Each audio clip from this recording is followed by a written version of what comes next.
আল্লাহ আমার রব, এই রবি আমার সব। দামে দামে তন মনে তারি অনুভব। তোমার দুনিয়াতে আমি যেদিকে তাকাই, অথই নিয়ামতে ডুবে আছি সবাই। পাক পাখালির গানে শুনি তসবি কলো রব, তসবি কলো রব। আল্লাহ আমার রব, এই রবি আমার সব। আসসালামু আলাইকুম। আলহামদুলিল্লাহ, আসসালাতু ওয়াসসালামু আলা রাসূলিল্লাহ। প্রিয় দর্শক, আপনারা যারা দেশে আছেন প্রবাসে, সবাইকে জানাই মাহে রমজানের শুভেচ্ছা। শুরু হলো পবিত্র রমজান উপলক্ষে এনটিভি আয়োজিত এবং লাভ হলো নিবেদিত লাইভ অনুষ্ঠান আপনার জিজ্ঞাসা। আপনাদের সাথে আছি আমি জয়নুল আবেদিন আজাদ। আর আপনাদের মনোযোগের প্রশ্নের জিজ্ঞাসার সরাসরি জবাব দিচ্ছেন বিশিষ্ট আলেম ডক্টর মোহাম্মদ সাইফুল্লাহ। আসসালামু আলাইকুম রহমতুল্লাহি ওয়া বারাকাতুহু। প্রিয় দর্শক, আমাদের আজকের প্রাসঙ্গিক আলোচনার বিষয় সিয়াম এবং আত্মশুদ্ধি। চলুন তাহলে জিজ্ঞাসার আলোকিত ভুবনে আমরা প্রশ্ন নিচ্ছি। আসসালামু আলাইকুম। প্রিয় দর্শক, পরিচয় দিয়ে প্রশ্ন করুন। আসসালামু আলাইকুম। ওয়ালাইকুম আসসালাম। আমি মোহাম্মদ আব্দুল গফুর কুলাউড়া থেকে বলছি। জি, আমার দুটি প্রশ্ন। দুটি প্রথম করুন। প্রশ্ন হলো, আমি স্ট্রোকের রোগী, দাঁড়াইয়া বেশিক্ষণ নামাজ পড়তে পারি না। আমি ফরজ নামাজটা দাঁড়াইয়া পড়ি, আর বাকি তারাবির নামাজ আমি চেয়ারে বসিয়া পড়ি। এইভাবে আমার নামাজ পড়াটা হয় কি না, এই স্যার আমার একটা প্রশ্ন। আর দ্বিতীয় প্রশ্ন হলো যে, আমি শুনেছি মসজিদের ইমাম সাহেব বলেছেন জানাজার সালাতে প্রথম তাকবীরের পর সূরা ফাতিহা পড়তে হয়। যে আমরা যে আর অন্যান্য দোয়া দুরূদ পড়ি, এটা কি সূরা ফাতিহা না পড়লে হয় না? এই দুটি প্রশ্ন হুজুর আমার। ওকে, আসসালামু আলাইকুম। ওয়ালাইকুম আসসালাম, ধন্যবাদ আপনাকে। আপনি বলছেন যে অসুস্থতার জন্য আপনি ফরজ সালাত দাঁড়িয়ে পড়েন, তারাবি বসে পড়েন, এতে কি আপনার সালাত হবে? ইনশাআল্লাহ হয়ে যাবে, কারণ ফরজ সালাতগুলোতে শর্ত হচ্ছে কিয়াম করা। যদি কোনো ব্যক্তির সামর্থ্যে থাকে, শক্তি থাকে, তাহলে তিনি দাঁড়াবেন। আর সুন্নাত সালাতগুলোতে যদি কেউ দাঁড়াতে না পারেন, এতে কোনো অসুবিধা নেই। আর যেহেতু আপনি ওজর আছে, আপনার অসুস্থ, সেক্ষেত্রে আপনি সুন্নত সালাতগুলো, তারাবির সালাত অথবা সুন্নত সালাতগুলো আপনি বসে পড়তে পারবেন। আরেকটি প্রশ্ন করেছেন জানাজা সালাত প্রসঙ্গে, সূরা ফাতিহা পড়া প্রসঙ্গে। বলেছেন যে ইমাম সাহেব বলেছেন জানাজার সালাতে সূরা ফাতিহা পড়তে হবে। ঠিকই বলেছেন, একেবারেই সঠিক বলেছেন। জানাজার সালাতের ব্যাপারে সহিহ বুখারী হাদিসের মধ্যে রাসূলুল্লাহ সাল্লাল্লাহু আলাইহি ওয়াসাল্লাম বলেছেন, আব্দুল্লাহ ইবনে আব্বাস বলেন যে তোমরা সূরা ফাতিহা পড়ো, ইন্নাহা সুন্নাতু নাবিয়্যিকুম, এটাই তোমাদের নবী সাল্লাল্লাহু আলাইহি ওয়াসাল্লামের সুন্নাহ, রীতি। সুতরাং জানাজার সালাতে প্রথম তাকবীরের পরে সূরা ফাতিহা পড়াটি হচ্ছে বিধান। কেউ কেউ বলেছেন সালাত হবে না, সূরা ফাতিহা যদি না পড়েন সালাতই হবে না। যদিও এই মাসআলার মধ্যে আলেমদের ভিন্ন বক্তব্য রয়েছে, তবে আমরা মনে করে থাকি যে যেহেতু রাসূলুল্লাহ সাল্লাল্লাহু আলাইহি ওয়াসাল্লাম কমনলি সালাতের ব্যাপারে বলে দিয়েছেন, লা সালাতা লিমান লাম ইয়াকরা বিফাতিহাতিল কিতাব, যে ব্যক্তি সূরা ফাতিহা পড়ল না তার নামাজই না। সুতরাং এই বক্তব্যটুকু, কমন এই বক্তব্যটুকু এই জানাজার সালাত মধ্যে প্রযোজ্য হতে পারে। তাই জানাজার সালাতের ক্ষেত্রেও সূরা ফাতিহা পড়াটাই হচ্ছে বিধান। আমরা খুবই গুরুত্বপূর্ণ বিষয়ে অবগত হলাম। প্রিয় দর্শক, নতুন প্রশ্নে যাচ্ছি। আসসালামু আলাইকুম। পরিচয় দিয়ে প্রশ্ন করুন। আসসালামু আলাইকুম ওয়া রাহমাতুল্লাহ। ওয়ালাইকুম আসসালাম ওয়া রাহমাতুল্লাহ। টেলিভিশনের ভলিউমটি কমিয়ে দিন তো। শাহেকের কাছে আমার প্রথম প্রশ্ন, আমি কালকে ফোন দিয়েছিলাম। জি, ভলিউম কমানো আছে। জি, ফোন দিয়েছিলেন। জি, আমি কালকে শাহেকের কাছে একটা প্রশ্ন করছিলাম আর কি, যে ওই আমার আব্বা মাওলানা প্লাস মসজিদের সভাপতি, তো উনি বরাবরের উত্তরটা দিয়েছিলেন যে আমার মসজিদে বেদাত চলে। আমি অনেক চেষ্টা করছি যে ওনাকে ওই বেদাত গুলো থেকে দূরে সরানোর জন্য, কিন্তু লাস্টে দিয়ে আপনি জনাব আজাদ ভাই আপনি বলছেন যে আব্বাও চেষ্টা করতেছে না, আব্বা চেষ্টা করতেছে না, আব্বা বেদাত গুলা থেকে দূরে যাওয়ার চেষ্টা করতেছেন এবং আপনার আব্বাও সে বেদাতের সাথে জড়িত? জি, আপনার আব্বাও বেদাতের সাথে জড়িত? হ্যাঁ।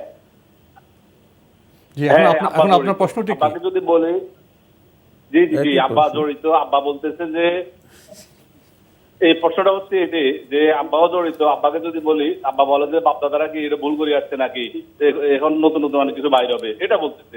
এখন সেজন্য বলছিলাম আর কি যে এটা দায় কি আব্বার আছে, আব্বাকে গুনাহগার হবে? এক, এই প্রশ্নটা হচ্ছে গতকালের প্রশ্ন, একটু আবার ক্লিয়ার করে দিবেন। আর উত্তর দিয়েছি আমরা গতকালের প্রশ্ন।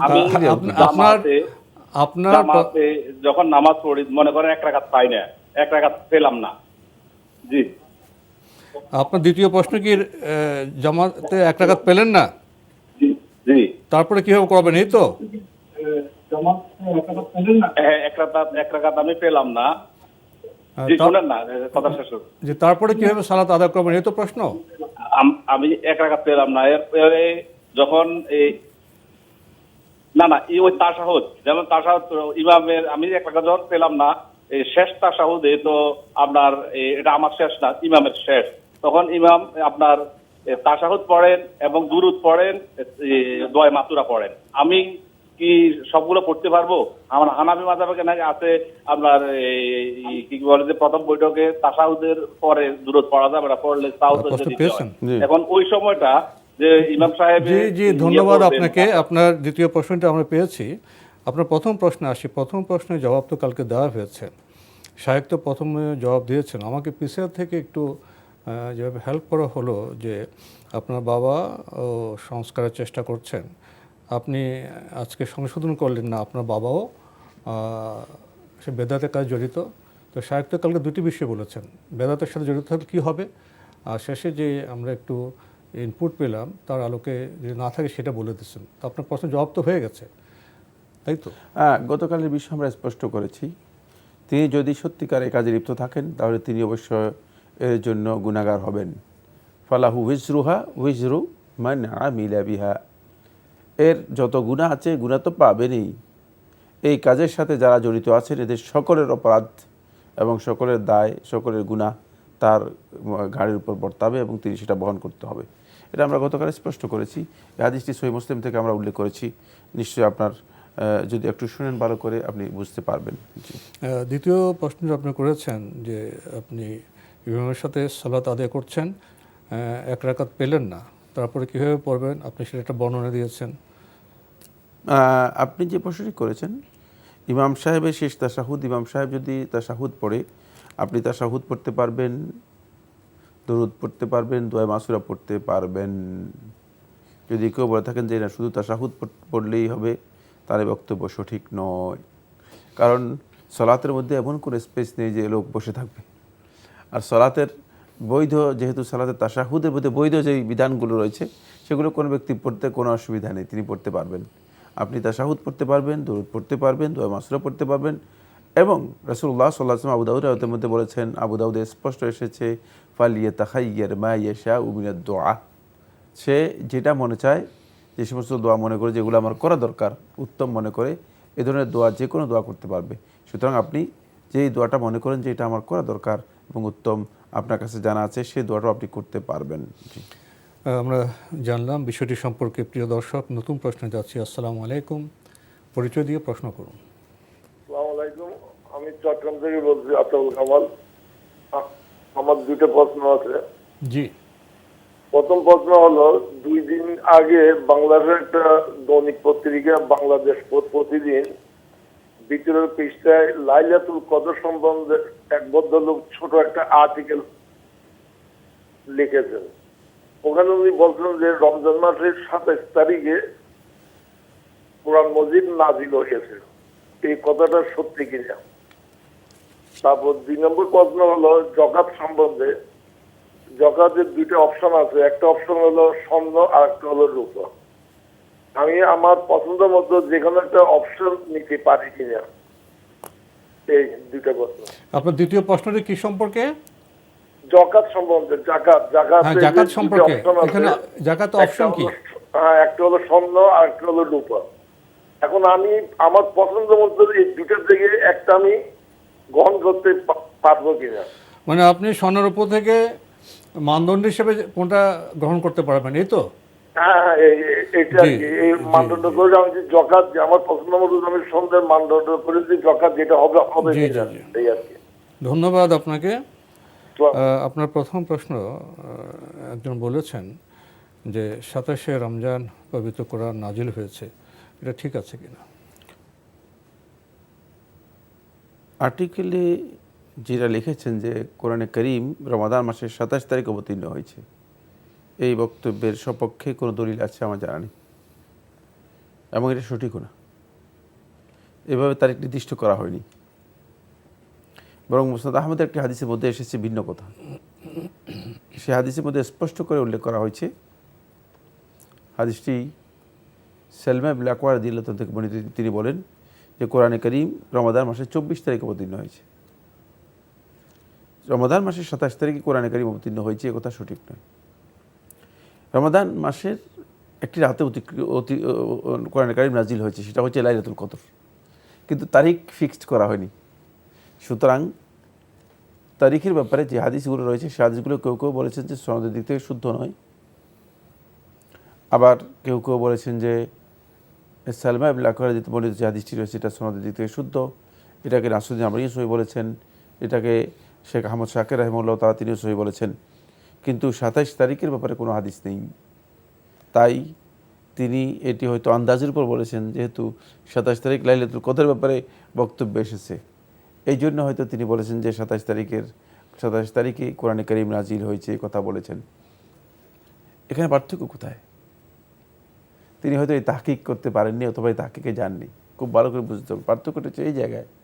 একটা হচ্ছে কোরআনে কারীম আরশে আজিম থেকে জিবরিল আমিন আলাইহিস সালাম বাইতুল ইজ্জতে নাজিল করেছেন, সেটা হচ্ছে লাইলাতুল কদরে। আর এটা হচ্ছে কোরআনে কারীম আল্লাহ রাসূল সাল্লাল্লাহু আলাইহি ওয়াসাল্লাম কাছে মানে দুনিয়াতে নিয়ে এসেছেন, সেটা হচ্ছে ভিন্ন একটি তারিখে। এখানে একটি তাহকিকের বিষয় রয়েছে, অনেক লম্বা বিষয় রয়েছে। এটা আমার মনে হয় এই একাডেমিক বিষয়ে আমাদের এই সমস্ত ভাইদের খুব প্রয়োজন। আমরা এটা তো জানলাম যে পবিত্র কোরআন রমজান মাসে নাজিল হয়েছে, রমাদান মাসে নাজিল হয়েছে, লাইলাতুল কদরে নাজিল হয়েছে। তো তারিখ নিয়ে তো আমাদের এত জি, মাথা কামানো হ্যাঁ, খুব একটা জি। প্রয়োজন নেই। সুতরাং ওই এই বক্তব্য সহি নয়, মানে কোনো সনদ দ্বারা পাওয়া যায়নি যে রমাদান মাসের 27 তারিখে কোরআনে কারীম নাজিল হয়েছে, যে কথা আপনি বলেছেন যে পত্রিকার মধ্যে কোনো গবেষক তার গবেষণা হিসেবে উল্লেখ করেছেন। জি, আপনি আরেকটি প্রশ্ন করেছেন, জাকাত নির্ধারণের ক্ষেত্রে মানদণ্ড হিসেবে কি আপনি কি স্বর্ণকে গ্রহণ করবেন না রৌপ্যকে গ্রহণ করবেন? এটি অনেক লম্বা প্রশ্ন। মোদ্দা কথা হচ্ছে যেটা, সেটা হলো আল আখযু বিল ইয়াকিনি ওয়াজিবুন ইজা তারা আল ইহতিমাল। যখন শরীয়তের কোনো বিধানের ব্যাপারে এদিকেও সম্ভাবনা আছে, এদিকেও সম্ভাবনা আছে, দুটি সম্ভাবনাময়, বা শরীয়ত দুই দিক থেকে কী করেছে, মানে দুই ধরনের মানে দিয়ে স্ট্যান্ডার্ড দিয়েছে, তখন সেই ক্ষেত্রে ওয়াজিব হচ্ছে যেটা ইয়াকিন, যেটা নিশ্চিত, সেটাকে কী করা, গ্রহণ করা। তো নিশ্চিত হচ্ছে যেটা সব কম, সেটাকে গ্রহণ করবেন, যেহেতু ওটাতে কল্যাণ বেশি। নচেত সন্দেহের মধ্যে পড়ে যাবে, না কল্যাণ নয়। দা হাসান ইবনে আলী বর্ণনা করেন, তিনি বলেন রাসূলুল্লাহ সাল্লাল্লাহু আলাইহি ওয়াসাল্লাম, দা মা ইয়ারিবুকা ইলা মা লা ইয়ারিবুক। যেখানে সন্দেহ আছে, যেখানে সন্দেহ নেই, যেখানে সন্দেহ আছে সেটাকে পরিহার করে, সন্দেহ নেই যেখানে, সেখানে আসতে হবে। যদি আপনি ধরেন মানে এই স্বর্ণের নেশাব ধরেন, জাকাত আর রূপার নেশাব ধরেন, দুইয়ের মধ্যে বিশাল পার্থক্য। তো স্বর্ণের নেশাব সন্দেহজনক হয়ে গিয়েছে, যেহেতু স্বর্ণের দাম অনেক বেড়ে গেছে, অনেক গুণ বেড়ে গিয়েছে। স্বর্ণের দাম এখন অন্তপক্ষে রূপের দামের চেয়ে অন্তত 20 থেকে 20 গুণ বেশি বেড়ে গেছে, 20 গুণ বেশি বেড়ে গিয়েছে। সেক্ষেত্রে যেহেতু সন্দেহ তৈরি হয়েছে স্বর্ণের এই নেশাব বা স্ট্যান্ডার্ডের ব্যাপারে, তাহলে আপনাকে গ্রহণ করতে হবে যেটি ইয়াকিন, যেখানে কোনো সন্দেহ নেই। যেহেতু সন্দেহ নেই যেটা, সেটা হচ্ছে রৌপ্য, তাই এখানে এখতিয়ার নেই, আপনি আপনার ইচ্ছা মতো এখতিয়ার হিসেবে গ্রহণ করবেন, এটি শুদ্ধ নয়। আমাদের আজকের প্রাসঙ্গিক আলোচনার বিষয় সিয়াম এবং আত্মশুদ্ধি, খুবই গুরুত্বপূর্ণ বিষয়। এ বিষয়ে আমরা আপনার কাছে কিছু জানতে চাই। ধন্যবাদ। খুবই গুরুত্বপূর্ণ একটি বিষয়, সেটি হচ্ছে আত্মশুদ্ধি এবং এর সাথে সিয়ামের যে সম্পর্ক রয়েছে। সিয়ামের অনেকগুলো অবজেক্টস রয়েছে, লক্ষ্য বা উদ্দেশ্য রয়েছে। এর অন্যতম গুরুত্বপূর্ণ একটি উদ্দেশ্য হচ্ছে আত্মশুদ্ধি। আসলে আত্মশুদ্ধি এটি আমরা অনেকেই শুনি, কিন্তু আত্মশুদ্ধি সম্পর্কে প্রকৃত ধারণা না থাকার কারণে অনেকে আত্মশুদ্ধিটাকে বিভিন্নভাবে নিজের মন মতো করে ব্যাখ্যা করেন অথবা মন মতো করে সেটাকে বোঝানোর জন্য চেষ্টা করে থাকেন। আত্মশুদ্ধির অনেকগুলো উপায় ইসলামের মধ্যে রয়েছে, আর আত্মশুদ্ধির বিষয়টি ইসলামে একেবারে স্বীকৃত। আত্মশুদ্ধিকে যে যেভাবে ব্যাখ্যা করুক না কেন, কিন্তু আত্মশুদ্ধি ইসলামের স্বীকৃত একটি বিষয়। যেহেতু আল্লাহ সুবহানাহু ওয়া তাআলা কোরআনে কারীমের মধ্যে বলেছেন, ক্বাদ আফলাহা মান তাযাক্কা, সেই সফল হলো যে মান তাযাক্কা, যে নিজের আত্মশুদ্ধি করতে পারলো। অন্য আয়াতের মধ্যে আল্লাহ সুবহানাহু ওয়া তাআলা আরও স্পষ্ট করেছেন, ক্বাদ আফলাহা মান যাক্কাহা, মানে যে নিজের তাজকিয়াতুন নফস করতে পারলো, আত্মশুদ্ধি করতে পারলো, সেই সফলতা লাভ করতে পারলো। এই আয়াতের মধ্যে আবার এর বিপরীত কথা বলেছেন, ওয়াকাদ খাবা মান দাসাহা, আর সেই ক্ষতিগ্রস্ত, সেই বঞ্চিত হলো, লাঞ্ছিত বঞ্চিত হলো যে দাসাহা, যে নিজের আত্মাকে কলুষিত করলো। পরিচ্ছন্ন পরিষ্কার করার কথা ছিল, পরিশুদ্ধ করার কথা ছিল, সেটি না করে সেটাকে কলুষিত করলো অথবা দূষিত করলো। সুতরাং আত্মশুদ্ধি ইসলামের একটা স্বীকৃত বিষয়। সিয়ামের অন্যতম একটি টার্গেট হচ্ছে আত্মশুদ্ধি। সিয়ামের মাধ্যমে ব্যাপকভাবে আত্মশুদ্ধির বিষয়গুলোকে চর্চা করা হয় থাকে। যেহেতু আমি বিষয়ে অনেক লম্বা আলোচনা করব না, শুধু কয়েকটি পয়েন্টে কথা বলবো। 1 নম্বর পয়েন্ট হচ্ছে যে সেটা হলো এই, আমরা দেখি যে সিয়াম আমাদের নফস এর মধ্যে একটি মৌলিক মানবিক দুর্বল দিক আছে, সেটা হচ্ছে অস্থিরতা, অধৈর্য, অসহিষ্ণু হয়ে যাওয়া। সিয়াম তার অন্যতম গুরুত্বপূর্ণ একটি টার্গেট হচ্ছে নফসকে প্রথমেই ধৈর্যের একটা তালিম প্রশিক্ষণ দেয়, যাতে করে ধৈর্য ঠিক রাখা যায়। এখানে অনেক কথা আছে, রাসূল সাল্লাল্লাহু আলাইহি ওয়াসাল্লাম কীভাবে আমরা ধৈর্য ধারণ করব সিয়ামের মাধ্যমে সেই কথাগুলো বলেছেন। ফলে নফসের প্রথম যে তালিমটুকু সিয়াম থেকে নেওয়ার কথা, সেটা হচ্ছে সবরের তালিম নফস নিয়ে থাকে। সবরের যতগুলো দিক আছে, যতগুলো উইং আছে সবরের, সবগুলো উইং কিন্তু সিয়ামের মাধ্যমে এখানে একত্রিত হয় এবং কাজ করে থাকে। ফলে সবর যদি কেউ সিয়ামের মাধ্যমে অর্জন করতে পারে, তাহলে তিনি আত্মশুদ্ধির একটি গ্রেড কী করতে পারলেন, উত্তীর্ণ হতে পারলেন। দ্বিতীয় নম্বর যে পয়েন্টটি, সেটা হলো এই, সিয়াম একজন ব্যক্তিকে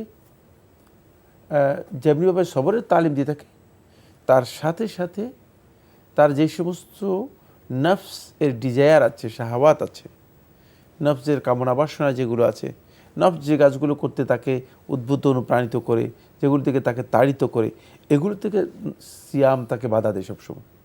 সুতরাং এগুলো থেকে বাধা দেওয়ার অর্থই হচ্ছে তাকে পবিত্র করতেছে, কারণ এগুলোই তাকে মূলত কলুষিত করে, তাজকিয়ার কাজ শুরু হয়েছে। মানে যখনই বাধা দিবে তখনই বোঝা যাবে যে তাকে দূষণমুক্ত করতেছে, কারণ এগুলোর মধ্যে যদি সে অন্তর্ভুক্ত হয়ে যায় তাহলে সে দূষিত হয়ে যাবে। এবং এই কারণেই সিয়াম এই জিনিসগুলো থেকে, ডিজায়ারগুলো যেগুলো আছে সেগুলো থেকে পরিপূর্ণরূপে একজন ব্যক্তিকে অথবা একটি নফসকে পরিপূর্ণ আলাদা করে নেয়। এরপর 3 নম্বর যে পয়েন্টটি, সেটা হলো এই, সিয়াম একজন ব্যক্তিকে অভ্যস্ত করে কিভাবে সে মানে কষ্টের উপর বরদাস্ত করতে পারে, কারণ এখানে অনেকগুলো কষ্ট আছে, কষ্ট সহিষ্ণু করে। মানে সে কষ্ট সহিষ্ণুটা এমন, ক্ষুধার কষ্ট আছে, পিপাসার কষ্ট আছে, তারপরে নিজের যেই মানে দৈহিক চাহিদা, যৌন চাহিদা, যে সেই চাহিদার সেখানে কিছু কষ্টের বিষয় আছে। এছাড়াও মানুষ স্বাভাবিকভাবেই, একজন লোক যখন মানে কোনো কিছু দিক থেকে, বিভিন্ন দিক থেকে তাকে আড়ষ্ট করা হয়, তখন তার একটা কষ্ট থাকে। ওপেন যখন থাকে তখন সে কষ্ট উপলব্ধি করতে পারে না। সকল দিক থেকে মূলত সিয়াম তাকে কষ্ট সহিষ্ণু করতে শুরু করে। এই কষ্ট সহিষ্ণু করাই হচ্ছে সে নিজের আত্মার উপর এমন প্রভাব বিস্তার করতেছে যে আত্মাকে সে পরিশুদ্ধ করার পথে সামনের দিকে এক ধাপ এগিয়ে যাচ্ছে।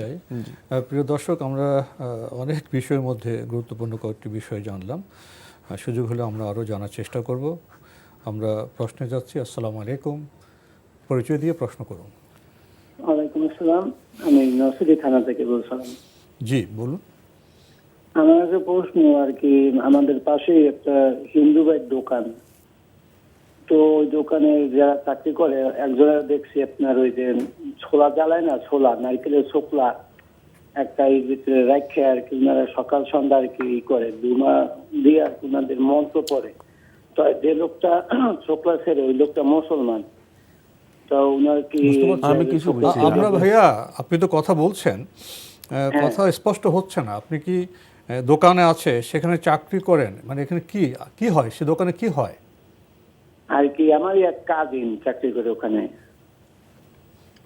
জি, চাকরি করার পর উনি আর কি ওই যখন হিন্দু ভাইরা আর কি সকালে দোকান করে ধূপ দেয়, ধূপ নারকেলের ছোকলা ছিঁড়িয়া ধূপ দিয়ে না মন্ত্র করে আর কি ধূপ দিয়ে দোকানের সামনে রাখে। মানে এই যে কি আর কি- আপনি কি বলছেন, ঘুষের কথা বলছেন? ঘুষ? না না, ধূপ আছে না, এই ধুমা দেয়, ধূপ? ধুমা। আর দোকানে ধূপ দেয়? হ্যাঁ, হ্যাঁ হ্যাঁ, ধূপ নারকেলের দেয়, হ্যাঁ, ছোকলা তারপরে? ধূপ দিয়ে তো ওই যে সিরিয়া আর কি মন্দিরের মতো বানাইয়া ওই যে ভিতরে দেয়। তো ওই যে দেওয়ার পর ওনারা আর কি ওই আগুন জ্বালাইয়া মন্ত্র পড়ে, ওনাদের ধর্মীয় মন্ত্র পড়ার পর মন্ত্র তারপর পড়ে, হ্যাঁ। থুইয়ে দেয়। হ্যাঁ, তারপরে থুইয়ে দেয়। এদিকে ওই মুসলমানের যে ভাই চাকরি করে ওনার কোনো সমস্যা। আর দুই নম্বর হচ্ছে তাদের বাসায় যে কোনো অনুষ্ঠানে দাওয়াত দিলে কি খাওয়া যাইবে, এই দুইটা আর কি প্রশ্ন। ধন্যবাদ আপনাকে। আপনি আমাদের একটা সামাজিক বিষয় নিয়ে এসেছেন। দোকানে তো চাকরি করেন মানুষ, দোকান কখনো মুসলমানের দোকান হয়, কখনো হিন্দুর, কখনো বৌদ্ধ খ্রিস্টানের দোকান হয়। তো আপনার মধ্যে প্রশ্ন জেগেছে যে এক হিন্দু নাগরিকের দোকানে চাকরি করা এবং সেখানে সন্ধ্যায় তারা ধূপ দেয়, মন্ত্র পড়ে, এটা তাদের সংস্কৃতি বিষয়, ধর্মের বিষয়। তো সেখানে কোনো মুসলমান চাকরি করতে পারবে কি না, এবং সৌজন্যতাবশত তারা তাদের বাসায় বিভিন্ন সময় খাবার দাওয়াত দেয়, সেখানে যেতে পারবে কি না? দুটি প্রশ্ন আপনি করেছেন। হ্যাঁ, ধন্যবাদ এই ভাইকে। প্রথম কথা হচ্ছে আপনি বলেছেন যে একজন হিন্দু ধর্মের দোকান আছে, তার সেখানে আপনার কাজিন চাকরি করে থাকেন। যদি চাকরির কাজটা হালাল হয়, চাকরি যেই কাজ করেন তিনি, সে কাজটা যদি ইসলামী শরীয়তে নিষিদ্ধ অথবা হারাম কোনো বিষয় না হয়, তাহলে সেখানে ধূপ দিলেও কোনো অসুবিধা নেই। ধূপ এটা তার ব্যক্তিগত বিষয়, ধূপের জন্য তার চাকরি হারাম হয়ে যাবে না। ধূপ তিনি দিতে পারেন, তিনি তাদের মন্ত্র পড়তে পারেন। যেমন তাদের বিশ্বাস। না, আমরা যখন মুসলিমরা যখন আমাদের দোকান খুলি তখন আমরা বিসমিল্লাহ পড়ি, বিসমিল্লাহ ওয়া বারাকাতিল্লাহ, অথবা দোয়া করে, অনেকে আছে বিভিন্ন দোয়া করে আমরা আমাদের আচরণ করি। হ্যাঁ, আমাদের যেগুলো এখন সেখানে যদি কোনো হিন্দু ব্যক্তি চাকরি করেন, সেটা তার চাকরির সাথে আমার আকীদা এবং আমার বিশ্বাস, আমার কালচারের কোনো ধরনের সম্পর্ক নেই। সুতরাং ওই ব্যক্তির আকীদা এবং কালচারের সাথে এর কোনো বিশ্বাস মানে যুক্ত নয়। এর কাজটা যদি হালাল হয়, যে কাজে তিনি ইনভলভ হচ্ছেন বা যে দায়িত্ব তিনি পালন করছেন, সেটা যদি হালাল হয়, তাহলে এখানে চাকরি করা হালাল। কিন্তু যদি তাকে এই কাজ করতে হয়, এটা আরেকটি বিষয়। তাকে তাদের ধর্মীয় আচরণে যদি তাকে যুক্ত এই করা কাজ হয়, করার জন্য যুক্ত করা হয়, যেমন ধূপ দিবেন, তারপরে মন্ত্র পড়বেন ইত্যাদি, তাহলে তার জন্য চাকরি করা হারাম হবে, কোনো সন্দেহ নেই। আর দ্বিতীয় যে বিষয়টি বলেছেন সেটা হলো, কোনো সামাজিক অনুষ্ঠান যদি হয়, পারিবারিক কোনো অনুষ্ঠান হয়, সেই অনুষ্ঠানে যদি অন্য ধর্মের অনুসারী যারা আছেন তারা দাওয়াত দেন, সেখানে অংশগ্রহণ করা জায়েজ, এতে অংশগ্রহণ করতে পারবেন যদি হালাল খাবার হয়। তো হালালের ক্ষেত্রে হালাল খাবার হয়, হালাল খাবার খেতে পারবেন। কিন্তু যদি কোনো ধর্মীয় অনুষ্ঠান হয়, সেই ধর্মীয় অনুষ্ঠানে কোনো মুসলিম ব্যক্তি অংশগ্রহণ করা তার জন্য হারাম। তাহলে পারিবারিক বা সামাজিক দাওয়াতে যেতে পারবেন, ধর্মীয় অনুষ্ঠানের দাওয়াতে নয়। প্রিয় দর্শক, বিষয়টি আমাদের কাছে হয়তো স্পষ্ট হয়েছে। আমরা নতুন প্রশ্নে যাচ্ছি। আসসালামু আলাইকুম, পরিচয় দিয়ে প্রশ্ন করুন। হ্যালো, আসসালামু আলাইকুম। ওয়ালাইকুম আসসালাম। হুজুর, আমি সাভার থেকে বলছি, জান্নাত। জি বলুন। আমি এই একটা আকিকা সম্পর্কে জানতে চাইছিলাম। আমার মেয়ের আকিকা দিব তো। জি, আকিকা দিলে নাকি আকিকার মাংস যার নামে দেয় সে নাকি খেতে পারে না। আচ্ছা, আর কোনো প্রশ্ন আছে? আর দ্বিতীয় হচ্ছে আকিকার মাংসর যে ভাগ বন্ধকটা কেমনে কি, একটু যদি আমাকে ভাঙ্গে বলতেন তাইলে। জি জি, আপনার আকিকা ছাড়া কি আর কোনো প্রশ্ন আছে? না। ধন্যবাদ আপনাকে। আপনি আপনার সন্তানের আকিকা দিবেন। এখন দুটি বিষয় উল্লেখ করেছেন। কেউ কেউ বলছে যে আকিকা গোস্ত বাবা মা এরা খেতে পারবে না, তো আকিকার গোস্ত কিভাবে বন্টন করবেন? না, আকিকা গোস্ত বাবা মা খেতে পারবেন, কোনো অসুবিধা নেই। আর আকিকা গোস্ত আপনি আপনার ইচ্ছা মতো আত্মীয় স্বজনদের মধ্যে বন্টন করতে পারবেন, এতেও কোনো অসুবিধা নেই। আমরা জানলাম বিষয়টি সম্পর্কে। প্রিয় দর্শক, নতুন প্রশ্নে যাচ্ছি। আসসালামু আলাইকুম, পরিচয় দিয়ে প্রশ্ন করুন। জি, আসসালামু আলাইকুম। ওয়ালাইকুম আসসালাম। আমার প্রশ্ন হচ্ছে, এখন যে সার্বজনীন পেনশনটা আছে এটা কি হালাল হবে কিনা এটাতে অ্যাটেন্ড করাটা? আর কোনো প্রশ্ন আছে? জি না, আর কোনো প্রশ্ন নেই। ধন্যবাদ আপনাকে। উনি তো সার্বজনীন পেনশন প্রসঙ্গে প্রশ্ন করলেন। সার্বজনীন পেনশন যদি সুদভিত্তিক হয়ে থাকে তাহলে এটা হারাম, কারণ ইসলাম কমনলি সুদকে হারাম করে দিয়েছে। সুতরাং প্রশ্নই আসে না কোনো হারাম কাজের সাথে ইমানদার ব্যক্তিগণ জড়িত হতে পারে। তাই কোনো ইমানদার মুসলিমের জন্য জায়েজ নেই এই ধরনের সুদী কাজে নিজেকে সম্পৃক্ত করবেন। জি, আমরা নতুন প্রশ্নে যাচ্ছি। আসসালামু আলাইকুম, প্রিয় দর্শক, পরিচয় দিয়ে প্রশ্ন করুন।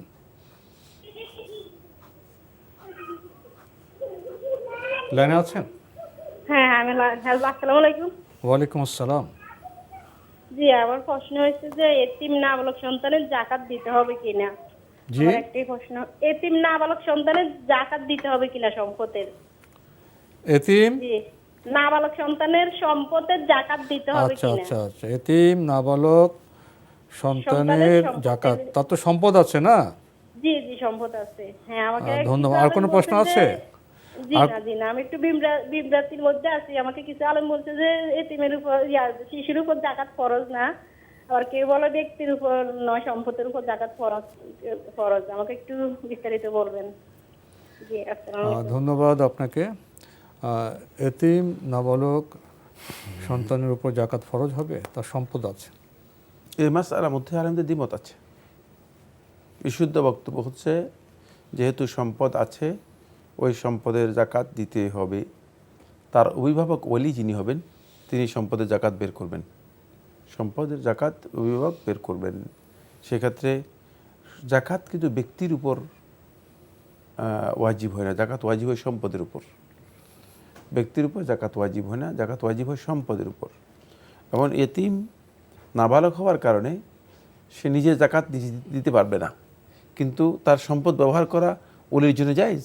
তার অভিভাবক যিনি, অভিভাবক সম্পদ খরচ করবেন এতিমের জন্য, তার ব্যবস্থাপনা দায়িত্ব তার। সুতরাং অভিভাবক যদি তার জন্য মানে এতিমের জন্য তার এতিমের টাকা খরচ করা জায়েজ হয়, তাহলে অভিভাবক এতিমের পক্ষ থেকে ওলি ওয়াকিল হয়ে তার আল্লাহর হকটুকু আদায় করাও তার জন্য ওয়াজিব হবে, মানে জাকাতের খরচটা তিনি খরচ করতে করতে পারবেন। জি, আমরা জানলাম বিষয়টি সম্পর্কে। প্রিয় দর্শক, নতুন প্রশ্নে যাচ্ছি। আসসালামু আলাইকুম, পরিচয় দিয়ে প্রশ্ন করুন। লাইনে আছেন? জি, আমি নারায়ণগঞ্জ থেকে বলছিলাম, শেখ মোহাম্মদ হুসাইন কাদুম। জি ভাইয়া, আপনার প্রশ্ন করুন। টেলিভিশনের ভলিউমটি কমিয়ে আপনার প্রশ্ন করুন। জি, আমার প্রথমে যে জিনিসটা আর কি বলতেছি, আজাদ ভাই ওই প্রচার শেষ হওয়ার পরে সবাইকে আর কি ধন্যবাদ জ্ঞাপন করে, কিন্তু শাহেকের কাছে আজ পর্যন্ত এই জিনিসটা পেলাম না, পেলে খুব খুশি হতাম। আপনার প্রশ্নটি ভাইয়া একটু স্পষ্ট করুন, আপনি কি বলছেন? রোজার শেষে প্রশ্নটি একটু স্পষ্ট করে বলবেন।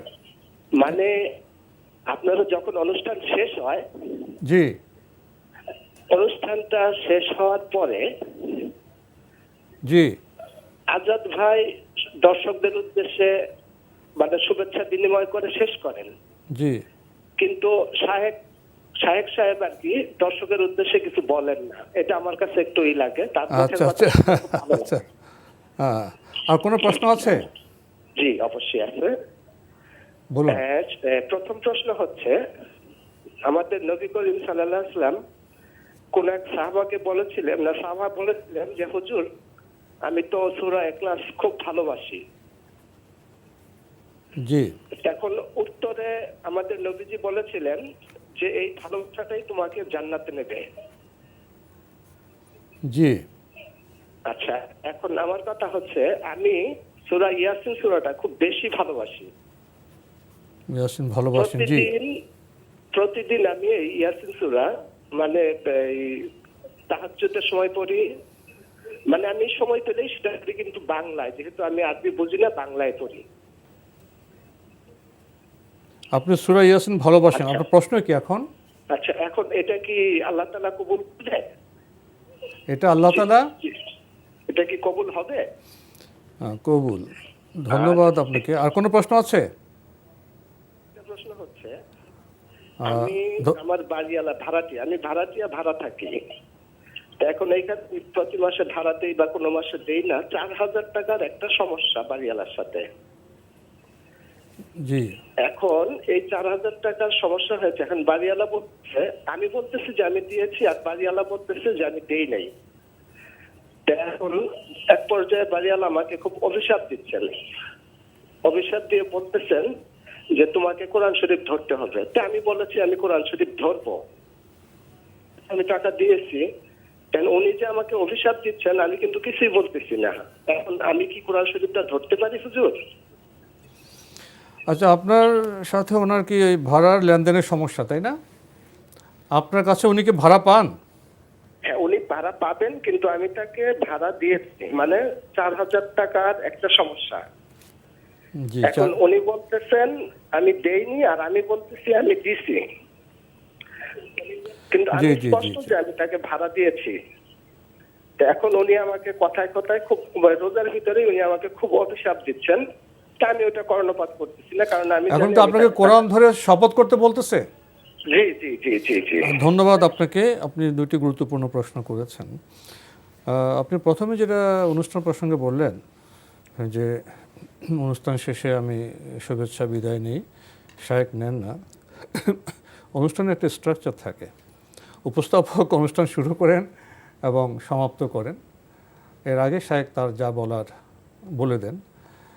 অনুষ্ঠানের যে স্ট্রাকচার বা কাঠামো, সেভাবে আমরা চলছি। এটাই রীতি, এটাই নিয়ম। হয়তো আপনার ব্যক্তিগতভাবে কোনো কিছুতে গ্যাপ থাকতে পারে, এখানে আসলে কোনো সমস্যা নেই। আপনার মূল প্রশ্নে আসি।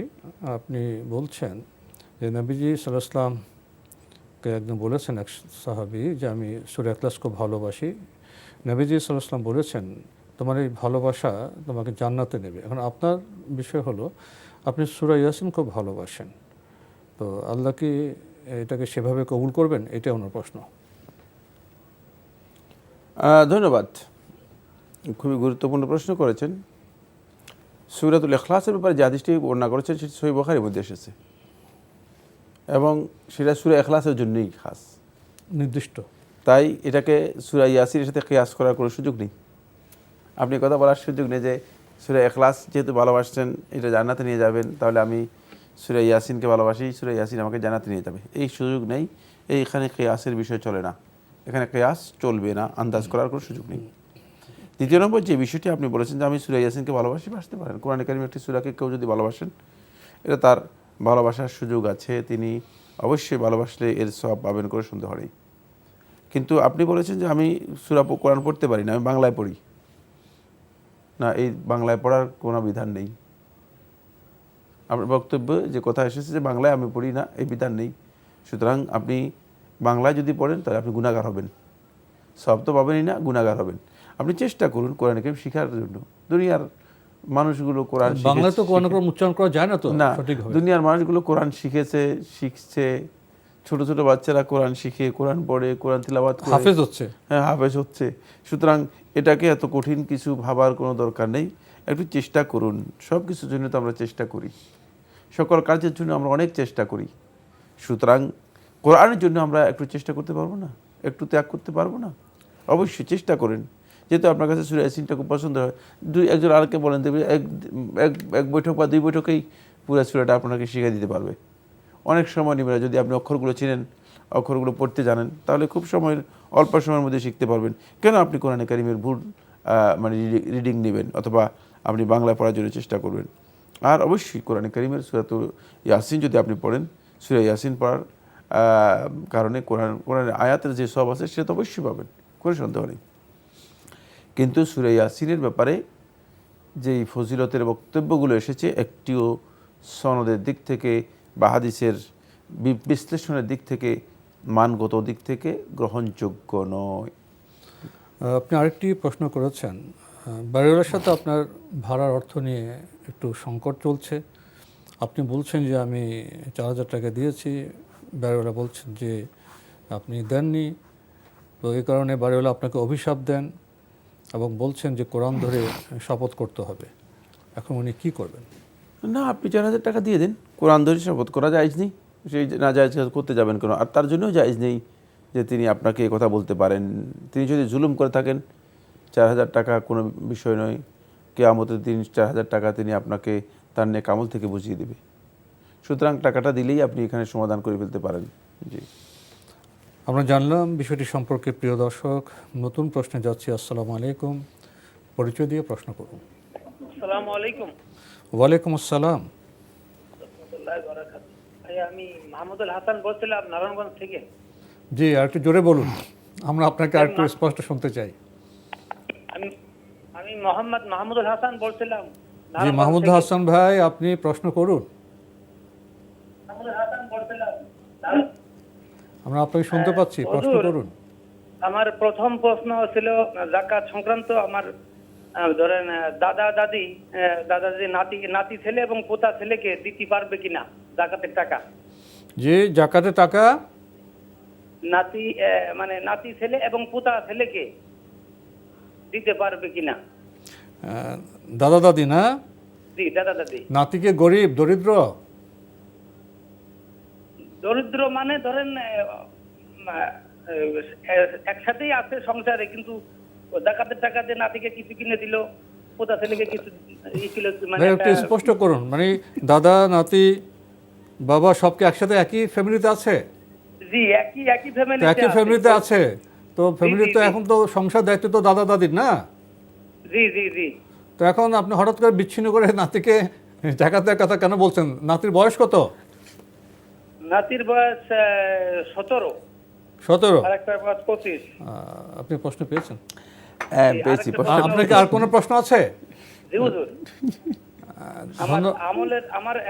আমলের ভিতর কোনো বেদাত আছে নাকি, এই কারণে সংক্রান্ত এই প্রশ্নটা। আমি ধরেন নামাজের প্রত্যেকটা ফরজ এবং সুন্নত নফল নামাজের মাধ্যমে আমি প্রত্যেকটা নামাজের শুরু থেকে বিসমিল্লাহ বলি এবং সূরা ফাতিহার শুরু থেকে বিসমিল্লাহ বলি এবং সুনির্দিষ্ট প্রশ্ন করেন। হ্যাঁ জি, ক্লিয়ার প্রশ্ন করেন, সুনির্দিষ্ট প্রশ্ন করেন। নামাজ সম্পর্কে আপনার নির্দিষ্ট প্রশ্নটা কি বলুন? প্রত্যেকটা রাকাতে আমি বিসমিল্লাহ বলি। বিসমিল্লাহ শেষে এখন শেষ বৈঠকি আপনার পুই পড়ি। না, বিসমিল্লাহ আপনি নামাজ সম্পর্কে আপনার প্রশ্ন কি? বিসমিল্লাহ পড়ে শুরু করেন এই? জি, প্রত্যেক রাকাতে বিসমিল্লাহ এবং শেষ বৈঠকে তাশাহুদের পরে আমি একটা দোয়া করি। কি দোয়া করেন? রব্বানা আতিনা ফিদ দুনিয়া হাসানা ওয়া ফিল আখিরাতি হাসানাত ওয়া কিনা আযাবান নার। তাশাহুদের পরে? জি জি, বিসমিল্লাহ কি সূরা ফাতিহার আগে পড়েন, এই তো? জি জি। এই দোয়াটা কি ঠিক আছে হুজুর? ধন্যবাদ আপনাকে। প্রথম আমরা যাকাতের প্রসঙ্গে আসি। না, এই জাকাত দিতে পারবেন না। দাদা দাদি তার নাতিকে জাকাত দিতে পারবেন না, কারণ সবাই একসাথে থাকেন। সুতরাং তাদের দেখাশোনা দায়িত্ব পিতার উপর। সুতরাং তিনি তার সন্তানকে ফকির বানাবেন, তারপরে তাকে জাকাত দিবেন, এটা কোনোভাবেই হতে পারে না, জায়েজ নেই। জি, আরেকটি প্রশ্ন করেছেন, ওই সালাতে তাশাহুদের পরে দোয়া পড়তে পারবেন? তাশাহুদের পরে আপনি যে দোয়াটি পড়তে পারবেন। আমরা প্রশ্ন নিচ্ছি। আসসালামু আলাইকুম, পরিচয় দিয়ে প্রশ্ন করুন। লাইনে আছেন? প্রিয় দর্শক, লাইনে থাকলে আপনার পরিচয় দিয়ে। আসসালামু আলাইকুম। ওয়ালাইকুম আসসালাম। হুজুর, আমার দুইটা প্রশ্ন। জি বলুন। আমার বোনের ছেলে এমনি চাকরি করে, কিন্তু ওর বাপও নাই, কোনো সম্পদও নাই, ভাড়া থাকে। ওরে কি জাকাত দেওয়া যাবে? উনি চাকরি করেন তো ওনার তো সম্পদ আছে চাকরি করাতে?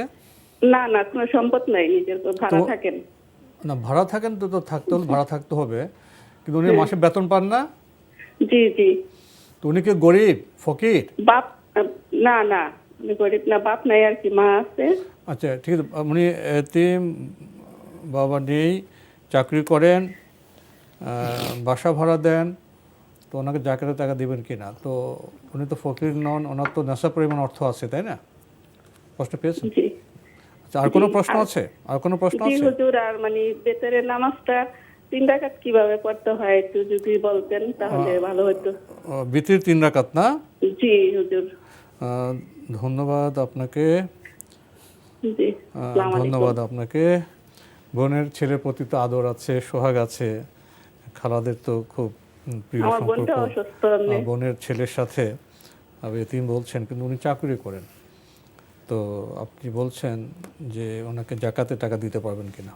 না, জাকাতে টাকা দিতে পারবেন না, যেহেতু তার চাকরি আছে এবং জি, সে চাকরি কাজ আছে। করেন। সুতরাং জাকাতের টাকা আপনি তাকে দিতে পারবেন না। সেক্ষেত্রে আপনি জাকাতের টাকা দিবেন কেন? বোনের ছেলেকে টাকা দিতে অসুবিধা কোথায় আপনার? অন্য জায়গা থেকে দেন। অন্য টাকা নিজের ফান্ড থেকে দেন, বোনকে সহযোগিতা করা আপনার কাজ না।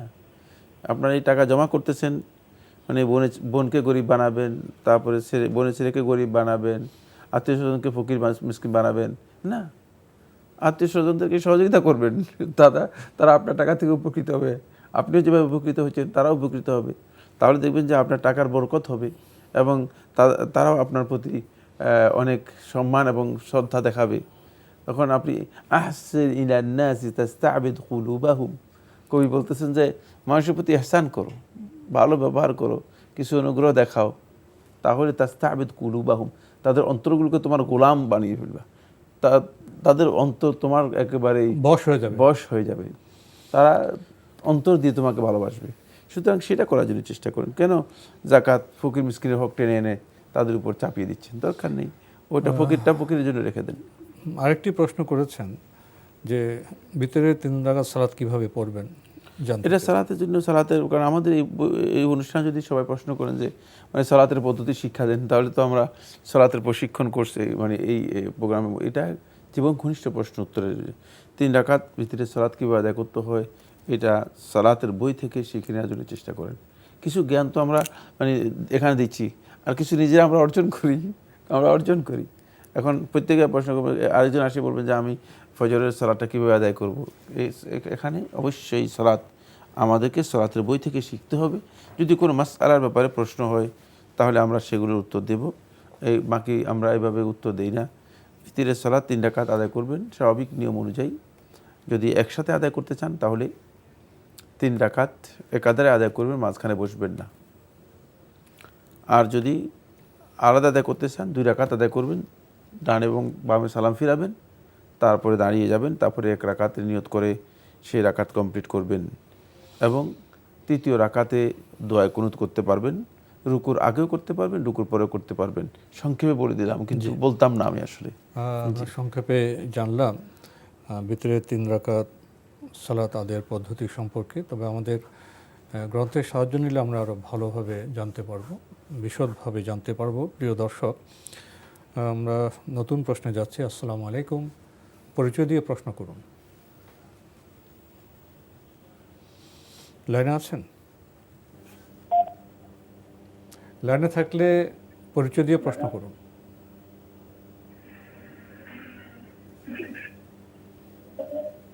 জি আসসালামু আলাইকুম। ওয়ালাইকুম আসসালাম, আপনার পরিচয় দিয়ে প্রশ্ন করুন। হুজুর, আমি জানতে চাইলাম এই যে সূরা ইয়াসিন এবং সূরা আর রহমান এর 5 আয়াত কি নামাজ হবে? ইয়াসিন আর রহমান কি করলে? সূরা ইয়াসিন জি 5 আয়াত নামাজ হবে এবং সূরা আর রহমান 5 আয়াতে নামাজ হবে নাকি, এটাই। আচ্ছা, 5 আয়াত। আর কোনো প্রশ্ন আছে? আর আমার মেয়ের নাম মোসাম্মদ মাহমুদা জান্নাত এর অর্থটা, আর আমার নাম মোহাম্মদ মাহমুদুল হাসান এর অর্থটা যদি জানান। ধন্যবাদ আপনাকে। আপনার প্রথম প্রশ্ন আমরা যাই। সূরা ইয়াসিন এবং সূরা আর রহমানের 5 আয়াত করে পড়লে কি সালাত হবে? হয়ে যাবে ইনশাল্লাহ। যদি 5 আয়াত করে পড়েন তাহলে সালাত হয়ে যাবে। সূরা ইয়াসিন থেকে 5 আয়াত, সূরা আর রহমান থেকে 5 আয়াত যদি আপনি পড়েন তাহলে আপনার সালাত হয়ে যাবে ইনশাআল্লাহ তাআলা। জি, আপনি নামের অর্থ জানতে চেয়েছেন। ভাই, আমরা তো নামের অর্থ বলি না আমরা, তাই না? জি, নামের কোনো অর্থ আমরা এখানে, নামের অনুষ্ঠান হয়ে যাবে। আমরা প্রশ্নের জবাব আর দিনের পর মানে আপনি যখন আপনার সন্তানের নাম রেখেছেন তখনই তো আপনার নামের অর্থটা জেনে রাখা উচিত ছিল। এখন আপনি সন্তানের নাম রেখেছেন, কত আগে রেখেছেন তাও বলেন নাই, মানে এখন নামের অর্থ জানে আপনি লাভ কী হবে, নাম তো রেখেই দিয়েছেন। সুতরাং আমি মনে করি তাকে যে আমাদের এই সমস্ত ভাইদের উচিত হচ্ছে নাম রাখার আগেই অর্থ জেনে নেওয়া। প্রিয় দর্শক, নামের অনেক বই আছে, আশেপাশে যারা সম্মানিত আলেম আছেন তাদের থ্রু জানতে পারবেন। আমরা নতুন প্রশ্নে যাচ্ছি। আসসালামু আলাইকুম, পরিচয় দিয়ে প্রশ্ন করুন।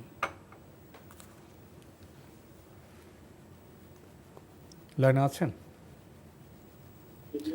লাইনে থাকলে। আসসালামু আলাইকুম। ওয়ালাইকুম আসসালাম। রাজশাহী কোট বাজার থেকে মৃদুল বলছিলাম। বলুন ভাই মৃদুল, বলুন। হ্যাঁ, আমি প্রায় প্রশ্ন করি, ধন্যবাদ লাইনটা আমাকে দেওয়ার জন্য। জি ধন্যবাদ আপনাকে, প্রশ্ন করুন। জয়নুল আবেদিন ভাই এবং আপনাকে ধন্যবাদ, শায়েখকে ধন্যবাদ। আমার প্রথম প্রশ্ন জি সেটি হচ্ছে, আমরা লাইনে আছেন?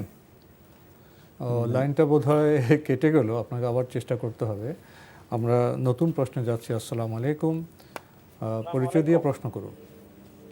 হ্যালো, লাইনে থাকলে প্রশ্ন করুন। লাইনে কে আছেন, কোত্থেকে বলছেন? আসসালামু আলাইকুম। ওয়ালাইকুম আসসালাম। আমি ইকবাল বলছি নরসিংদী থেকে। জি, আমি প্রশ্ন করতে যাচ্ছি যে আমি শায়েখের সব বইগুলোই কিনেছি, সবগুলো বইগুলোই পড়েছি। তার মধ্যে ওনার একটা সহবরতের বই। আমরা আপনাকে স্পষ্ট শুনতে পাচ্ছি না, হ্যাঁ একটু জোরে বলতে হবে। জি, আমি ওই যে শায়েখের যেগুলো বই উনি বের করেছেন সবগুলো বই এই মাধ্যম থেকে আমি সংগ্রহ করেছি, কালেক্ট করেছি। তার মধ্যে একটা সহবরতের বই ছিল, এইটা নিয়েই প্রশ্ন। তো সহবরতের বইয়ের মধ্যে উনি শায়েখ লিখছেন যে সহবরত নামে হাদিস কোরআনে কোথাও নেই। তো এটাকে কোট করে, যে এখন আপনাদের যেমন এরকম আলোচনা করেন প্রশ্নোত্তর পর্ব, এখন তো এখন অনেক টিভিতেই এই চ্যানেলগুলোতেই এই অনুষ্ঠানগুলো হয়। তো সম্ভবত শায়েখের এই বই থেকে উদ্ধৃতি করেই উনি বলছিলেন যে সহবরত তো কোরআন হাদিসে কোথাও নেই, রোজাও তো নেই, রোজা নামেও তো কোথাও নেই, নামাজ নামেও তো কোথাও নেই। তো সহবরত আপনারা পালন করবেন না, তারা রোজা কেন পালন করেন, রোজা কেন রাখেন, নামাজ কেন পড়েন? এটা তো নামাজ তো কোথাও কোরআনে নাই, রোজা শব্দও তো কোথাও কোরআন হাদিসে নেই। তাহলে এই দুটো পালন করেন, সহবরত পালন করবেন না, এই কন্ট্রাডিকশন কেন? তো এই ব্যাপারে একটু ব্যাখ্যা জানতে চাচ্ছি শায়েখের কাছ থেকে। ধন্যবাদ আপনাকে। আপনি বলছেন যে হয়তো শায়েখের একটি বইয়ের প্রসঙ্গ উল্লেখ করে সেখানে লিখেছেন শবে বরাত বলতে কিছু নেই, কোরআন হাদিসের কোনো উল্লেখ নেই, এটা বেদাত হবে। পাল্টা কেউ হয়তো আরেকটি যুক্তি দিচ্ছেন যে নামাজের কথা তো কোরআনে নেই। নামাজের কথা কি আসলেই কোরআনে নেই? কি বলবেন? এটার উত্তর দেওয়া প্রয়োজন আছে বলে আমি মনে করি না। এটা মানে একটি জাহিরি প্রশ্ন আমি বলতে পারি। নামাজ তো আসলে কোরআনে থাকবেই না। সলাৎ রয়েছে, সলাৎ তো ইবাদত। আমরা তো সলাৎ পালন করি, আমরা নামাজ পালন করি না। নামাজ শব্দ নিয়ে আমাদের বিতর্ক নয়, শবে বরাত শব্দ নিয়ে আমাদের বিতর্ক নয়। শবে বরাত নামে এই রাতের কোনো অস্তিত্ব কোরআন এবং হাদিসে কোথাও আসেনি। এখন আপনি এটাকে আপনি শবে বরাত বলছেন কিসের ভিত্তিতে? আপনার কাছে মানে এর দলিল কি? রাসূল সাল্লাল্লাহু আলাইহি ওয়াসাল্লাম তো বলেন নাই। রাসূল সাল্লাল্লাহু আলাইহি ওয়াসাল্লাম তো আমাদেরকে সালাতের কথা বলেছেন, যাকাতের কথা বলেছেন, তারপরে সিয়ামের কথা বলেছেন। সিয়াম আপনি পরিভাষা মানে যদি চেঞ্জও করেন, কিন্তু এটা তো এর পরিভাষা ইসলাম পরিভাষা আছে, কিন্তু শবে বরাতের এই ইসলামী কোনো পরিভাষা তো নেই। সুতরাং এটা বুঝতে হবে যে মৌলিক ইসলামী পরিভাষা শবে বরাত বলতে কিছুই নেই, যে কোনো হাদিস কোরআন এবং হাদিসের মধ্যে শব্দই আসেনি। জি, প্রিয় দর্শক, আমরা জানলাম বিষয়টি সম্পর্কে। নতুন প্রশ্ন যাচ্ছে। আসসালামু আলাইকুম, পরিচয় দিয়ে প্রশ্ন করুন।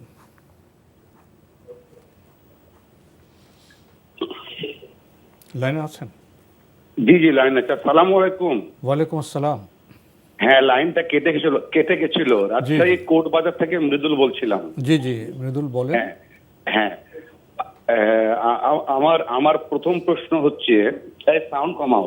প্রথম প্রশ্ন হচ্ছে যে আমরা ছোট থেকে জানছি সৃষ্টিকর্তা 18,000 মাখলুকাত সৃষ্টি করেছেন। এটা কি আসলে, কথাটা কি আসলে অথেন্টিক নাকি জাল?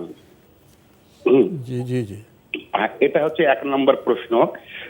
আর 2 নম্বর প্রশ্ন হচ্ছে, আমরা সবাই জানি আমাদের সমাজে প্রচলিত আছে যে মায়ের পায়ের নিচে সন্তানের বেহেশত এবং স্বামীর পায়ের নিচে স্ত্রীর বেহেশত।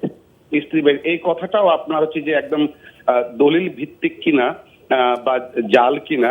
সাথে আরেকটি ছোট্ট প্রশ্ন হুজুর, সেটা হচ্ছে, এটা একটু মেহরবানি করে বলবেন যে মসজিদের ইমাম এবং হচ্ছে খতিবগণ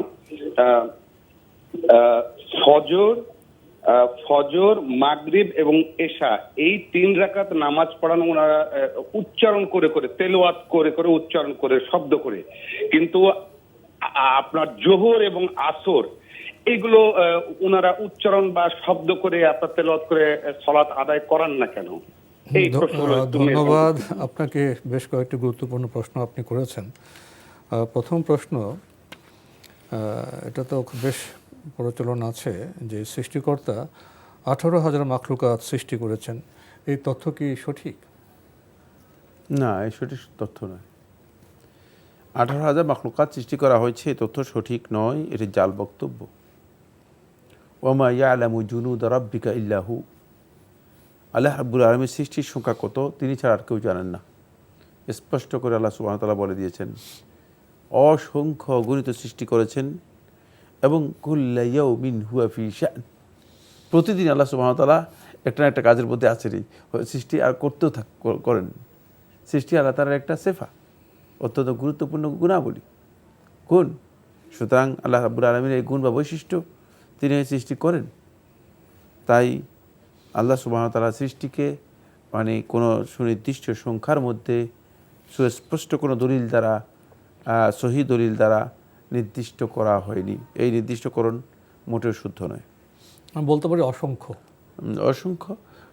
সংখ্যা তো আল্লাহ তাআলা জানেন, আমরা জানি না। হ্যাঁ, এই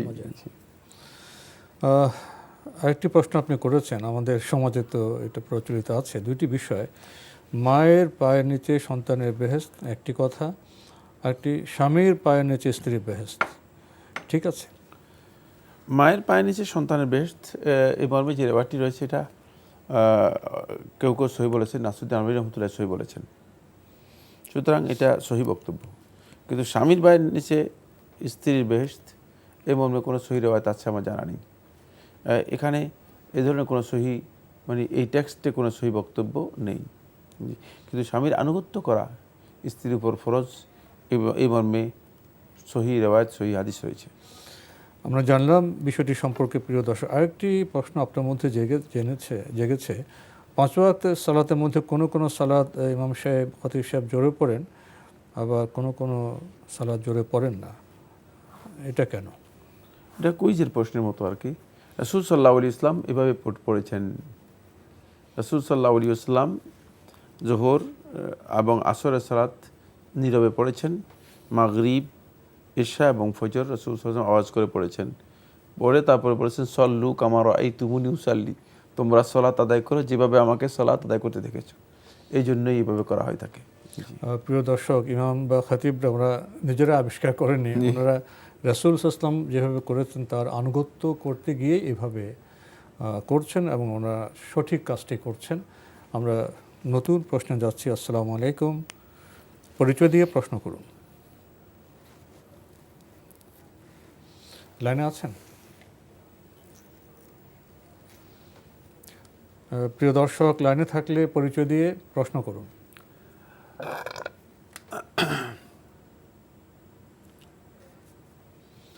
লাইনে থাকলে প্রিয় দর্শক পরিচয় দিয়ে প্রশ্ন করুন।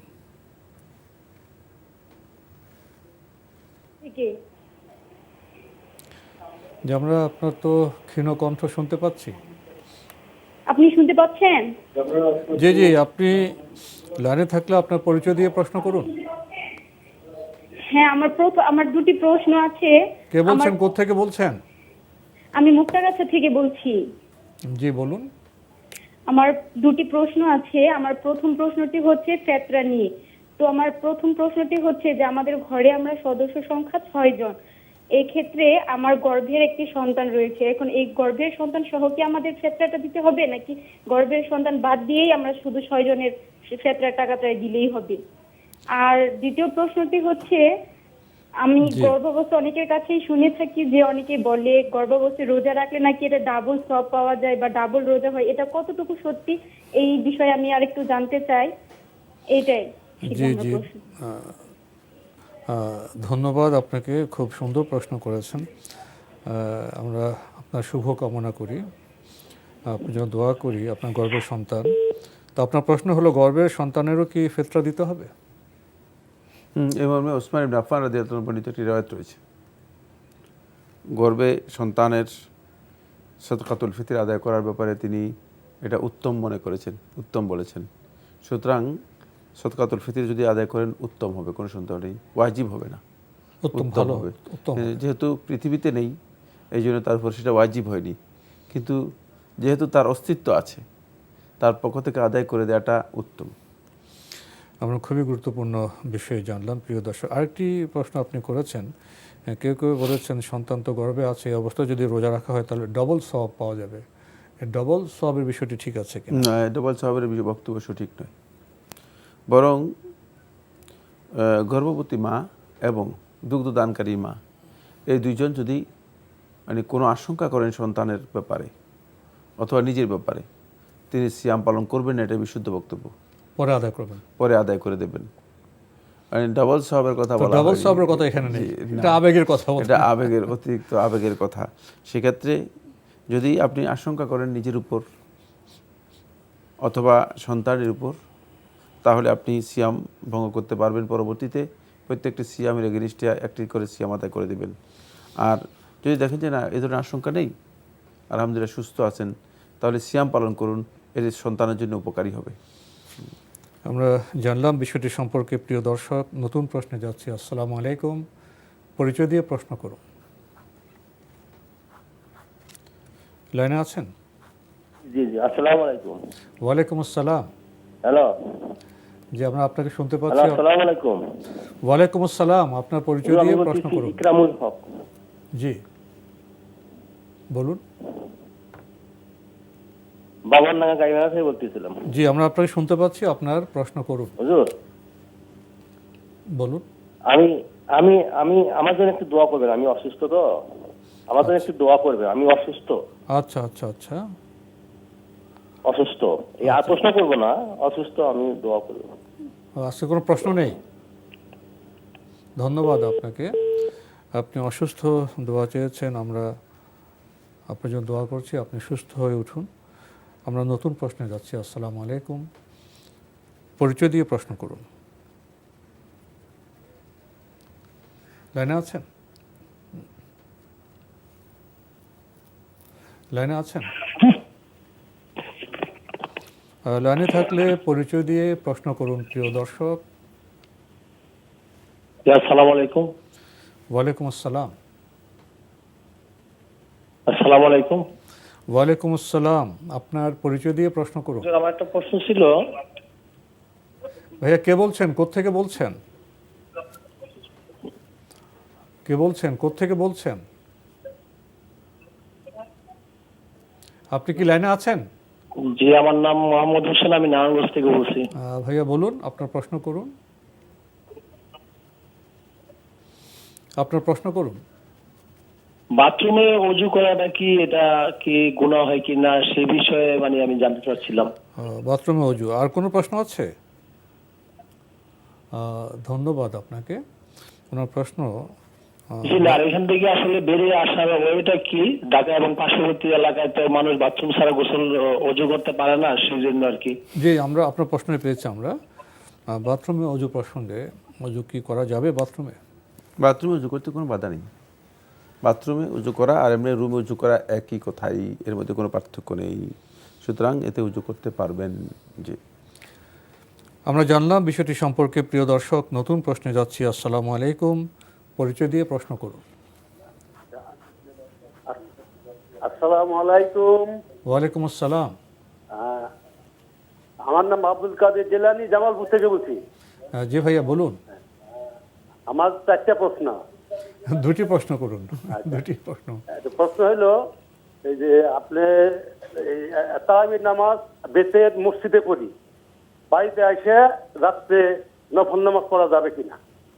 1 2 জি। আর জাকাত কাপড় দিয়ে আদায় হবে কিনা, জাকাত কাপড় দিয়ে না, আর ফেতরা টাকা দিয়ে আদায় হবে কিনা। ধন্যবাদ। আরেকটি প্রশ্ন আছে বলুন। প্রশ্ন হলো যে জোহরের 4 রাকাত সুন্নত, 2 রাকাতের সময় আত্মাহিয়াতুল পড়ার পর দরুদ পড়ে ফেলছি, তখন আমার খেয়াল হইলো যে আমি তো 2 রাকাত বাকি আছে, পরে 2 রাকাত পরে কি আমার সহিহ শুদ্ধা দিতে হবে? এই 4টে প্রশ্ন। ধন্যবাদ আপনাকে, আপনি অনেকগুলো প্রশ্ন করেছেন, আসসালামু আলাইকুম। আমরা আপনার প্রশ্নের জবাবে যাই। আপনি বলছেন মসজিদে তারাবি সালাত আদায় করেছেন, বাড়িতে এসে কি নফল কোনো সালাত আদায় করতে পারবেন? হ্যাঁ, করতে পারবেন। মসজিদে তারাবি এবং ভিতরে সালাত আদায় করার পর আপনি যদি বাড়িতে আসেন, তাহলে বাড়িতে এসে আপনি যদি মনে করেন যে আরও নফল সালাত আদায় করবেন, 2 রাকাত করে আদায় করতে পারবেন, জায়েজ। জি। আর একটি প্রশ্ন করেছেন, জাকাতের টাকা দিয়ে কি কাপড় দেওয়া যাবে? না, জাকাতের টাকা খরচ করা জায়েজ নেই। সুতরাং জাকাতের টাকা যদি হয়, সেটা টাকাই গরিব মিসকিনকে দিয়ে দেবেন, কাপড় দিয়ে জাকাত আদায় করবেন না, তাহলে জাকাত হবে না। আরেকটি প্রশ্ন করেছেন, টাকা দিয়ে কি ফেতরা আদায় করা যাবে? না, ফেতরা খাদ্যদ্রব্য দিয়ে আদায় করা হচ্ছে সুন্নাহ। সুতরাং ফেতরা খাদ্যের সুন্নাহ অনুসরণ করাটাই হচ্ছে উত্তম। টাকা দিয়ে আদায় হবে কিনা আলেমদের ইখতিলাফ রয়েছে, কেন আপনি ইখতিলাফে যাবেন? খাদ্যদ্রব্য দিয়ে দেন, সহজ বিষয়। আমাদের দেশে প্রধান খাদ্য হচ্ছে চাল দিয়ে দেন। জি। আরেকটি প্রশ্ন করেছেন, 4 রাকাত বিশিষ্ট জোহরের যে সুন্নত সালাত, উনি 2 রাকাত পরে আত্মাহিত পরে উনি দরুদও পড়ে ফেলেছেন, ওনার মনে হয়েছে এটা ভুল, এই জন্য কি ওনাকে না, সাজদায় সহু দিতে হবে না, এটা ভুল নয়। যদি দরুদ পড়তে পারেন, এতে সাজদায় সহু দিতে হবে না, সাজদায় সহু দিতে হবে না, সাজদা দিতে হবে না, আমরা জানলাম। প্রিয় দর্শক, নতুন প্রশ্নে যাচ্ছি। আসসালামু আলাইকুম, পরিচয় দিয়ে প্রশ্ন করুন। জি, আসসালামু আলাইকুম রাহমাতুল্লাহ। ওয়ালাইকুম আসসালাম রাহমাতুল্লাহ। জি, আমি নারায়ণগঞ্জ থেকে ওমর ফারুক বলছিলাম। জি বলুন। যে আমার প্রশ্ন হচ্ছে 2টা জাকাত সম্পর্কিত। জি। প্রথম প্রশ্ন হচ্ছে যে আমার আলহামদুলিল্লাহ একটা বিজনেস আছে, ওইটাতে লেনদেন ভালো, ব্যাংকে আমি লেনদেন করি, কিন্তু মানে আমি জাকাতটা কিভাবে বন্টন করব সেটা বুঝতে পারতেছি না। কারণ আমার এই 1 বছর মানে স্টে করে এরকম কোনো টাকা থাকে না, মানে সব সময় রোলিং এর উপরেই থাকে টাকা। আর আমার টুকটাক ব্যাংকের সাথেও লেনদেন আছে আর কি, মানে তাদের ওইখানে আমি কিছু ঋণগ্রস্ত আছি। আবার আমিও অনেকের কাছে পাই, অনেকে আমার কাছে পায়, আবার আমি সব সময় আমি পুরো পরিশোধ করি, কিন্তু আমি অনেকের কাছে টাকা পাওনা থাকি, সেটা পুরোপুরি আমি পাই না। ভাই, একটু প্রশ্ন করতে হবে আপনাকে। আপনার বছর শেষে হাতে টাকা থাকে না, কিন্তু টাকা আপনার রোলিং হয় না, আপনার কি কোনো পণ্যদ্রব্য আছে? জি জি, আমার পণ্য মানে বছর শেষে পণ্য থাকে বলতে কি, মানে সেটাও তো এই লেনদেনের উপরে চলে, তারপরে লাস্ট মোমেন্টে হয়তো থাকে কিছু, সেটা পণ্যদ্রব্য থাকে, পণ্যদ্রব্য। জি জি জি, লাস্ট মোমেন্টে। ভাইয়া, আমাদের সময় একবার শেষের দিকে, আজকে আপনার আর কোনো প্রশ্ন নিতে পারছি না, এখানে শেষ করতে হবে। প্রশ্ন তো পেয়েছেন, সংক্ষেপে। প্রশ্ন পেয়েছি, আপনার যেই পণ্য আছে এবং যে ক্যাশ টাকা আপনার কাছে ব্যাংকে আছে, এই 2টা মিলিয়ে আপনি জাকাত হিসাব করবেন। জাকাত বর্ষের মধ্যে যদি রমাদান মাসে হয়, রমাদান মাসে যত হলো পণ্যের মূল্য এবং ক্যাশ, এই 2টা পুরোটাই জাকাত দিতে হবে। রমজান টু রমজানে এসে বছর শেষে যেই টাকা আর টাকা থাকলে, যেই টাকা রুলিংয়ের মধ্যে থাকে, এর বছর পূর্তি হওয়ার কোনো প্রয়োজন নেই, যেহেতু এটি ব্যবসায়ের কাজে লাগছে এবং ব্যবসা আসছে এবং যাচ্ছে, ব্যবসা আসছে যাচ্ছে। তাহলে রুলিংয়ের টাকার উপরে মানে বছর পূর্ণ হওয়া শর্ত নয়, ওটাকে জাকাত হবে, জাকাত হয়ে যাবে ওই বছর শেষেই। জাকাত বর্ষের শেষেই যখন হিসাব করবে পণ্য কত আছে, ক্যাশ টাকা কত আছে, আর রুলিংয়ে কত আছে, জি, সেই টাকার উপর জাকাত দেবে। আমরা জানলাম বিষয়টি সম্পর্কে। প্রিয় দর্শক, সময়ের কারণে আমরা আজকে আর প্রশ্ন নিতে পারছি না, তবে আপনাদের অবগতির জন্য জানাতে পারি, আপনার জিজ্ঞাসা অনুষ্ঠানটি আপনারা এনটিভি অনলাইনেও দেখতে পারবেন। ভিজিট করুন www.ntvpd.com। এছাড়া ইউটিউবে এবং আমাদের ভেরিফাইড ফেসবুক পেজে অনুষ্ঠান দেখতে পারবেন। প্রিয় দর্শক, রাত জেগে কষ্ট করে আপনারা প্রশ্ন পাঠিয়েছেন, আল্লাহ আপনাদেরকে উত্তম যাজা দিন। শায়েখ ডক্টর সাইফুল্লাহ ভাই, আপনিও কষ্ট করে আমাদের প্রশ্নের জবাব দিয়েছেন, আপনাকে অনেক ধন্যবাদ। আপনাকে অনেক ধন্যবাদ। প্রিয় দর্শক, দেখা হবে ইনশাআল্লাহ আগামীকাল একই সময়ে। মহান আল্লাহ আমাদের সবাইকে নিরাপদে রাখুন, রাখুন শান্তিতে। আসসালামু আলাইকুম। আমার রব, এই রবি আমার সব, দামে দামে তুন মনে তারি অনুভব। আল্লাহ আমার রব, এই রবি আমার সব।